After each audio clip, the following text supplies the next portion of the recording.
Greenland, the Arctic jewel, finds itself at the heart of a brewing geopolitical storm. As Usha Vance, Second Lady of the United States and wife of Vice President JD Vance, prepares to lead a high-profile U.S. delegation, the island's political landscape is set to be tested like never before. Framed as a cultural exchange, the visit promises engagement with Greenlandic traditions. But behind the veneer of diplomacy, tensions simmer. President Donald Trump's revived ambitions to annex Greenland have cast a long shadow over the upcoming trip. Greenlandic leaders call it provocation. Washington insists it's a gesture of goodwill. The truth? Far more complex.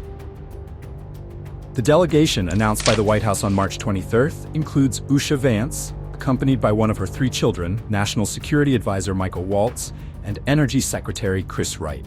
The itinerary highlights cultural engagement, visits to historical sites, learning about Greenlandic heritage, and attending the Avannaata Chimasursu, Greenland's prestigious national dog sled race. The Avannaata Chimasursu is no ordinary race. It features around 37 mushers and 444 dogs, celebrating skill, endurance, and the unbreakable bond between Greenlanders and their environment. In a heartfelt video, Usha Vance shared her enthusiasm. Hello. I'm so excited to share that I'll be visiting Kalaalleq, Greenland, next weekend. I'm particularly thrilled to visit during your national dog sled race, which our country is proud to support as a sponsor. I've been reading all about it with my children, and I'm amazed by the incredible skill and teamwork that it takes to participate in this race. I'm also coming to celebrate the long history of mutual respect and cooperation between our nations, and to express hope that our relationship will only grow stronger in the coming years. I look forward to meeting many of you soon, and to learning from you about your beautiful land, culture, and traditions. See you soon. Yet, questions loom over the true nature of the visit. The presence of Waltz and Wright, one overseeing U.S. national security and the other handling energy policy, suggests a broader strategic agenda.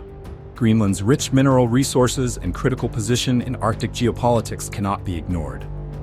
President Trump's obsession with Greenland is not new. In 2019, he floated the idea of purchasing the island, calling it a strategic necessity. Re-elected in 2024, his ambitions have only intensified.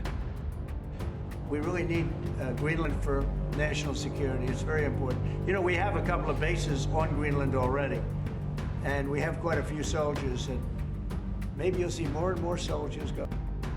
Rare earth minerals lie beneath Greenland's icy crust, essential for high-tech industries and renewable energy. More crucially, Greenland's location along the shortest route between Europe and North America makes it a linchpin for missile defense. Trump has declared Greenland indispensable to U.S. security. In January 2025, Donald Trump Jr. visited Nuuk, rallying for American involvement. "Make Greenland great again," he proclaimed. The visit was seen as a preliminary step toward cementing U.S. influence. The reaction from Greenlandic leaders has been fierce. Prime Minister Mutti B. Egede denounced the visit as a highly aggressive provocation. In an interview with Sirmitsiak, Egede questioned the presence of Waltz. What is the National Security Advisor doing in Greenland? The only purpose is to demonstrate power over us. Greenland stands at a political crossroads. March 11's general election saw a victory for parties advocating gradual independence from Denmark. The U.S. visit, coinciding with this delicate political transition, has sparked outrage. A January poll revealed that 85% of Greenlanders oppose annexation. On March 15th, hundreds gathered in Nuuk, chanting, "Greenland belongs to the Greenlandic people." This visit shows a lack of respect. We won't be pressured into selling our land. We are Greenlanders, not Americans, not Danes. Denmark, Greenland's sovereign overseer, faces a delicate balancing act. Danish Prime Minister Mette Frederiksen famously called Trump's 2019 purchase proposal absurd. Now, she reaffirms Denmark's stance. Greenland is not for sale. Any dialogue must respect the fundamental rules of sovereignty. Denmark retains control over Greenland's defense and foreign policy. Yet, as Trump ramps up the pressure, Denmark must navigate between its NATO commitments and safeguarding Greenlandic autonomy. Why Greenland? The answer lies in its strategic and economic value. The Arctic is rapidly becoming a geopolitical hotspot. Russia boasts over 60 icebreakers. The US has only 2. Greenland's Patuxent space base hosts US missile warning systems, vital to American defense.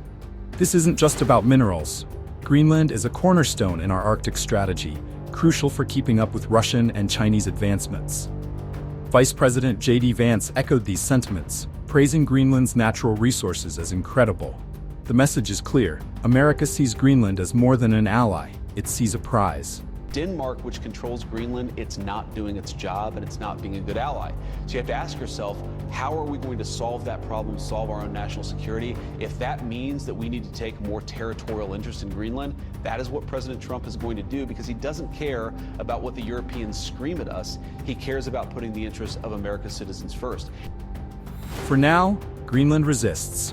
But as global powers jostle for control over the Arctic, the world watches to see if this icy frontier can remain in the hands of its people.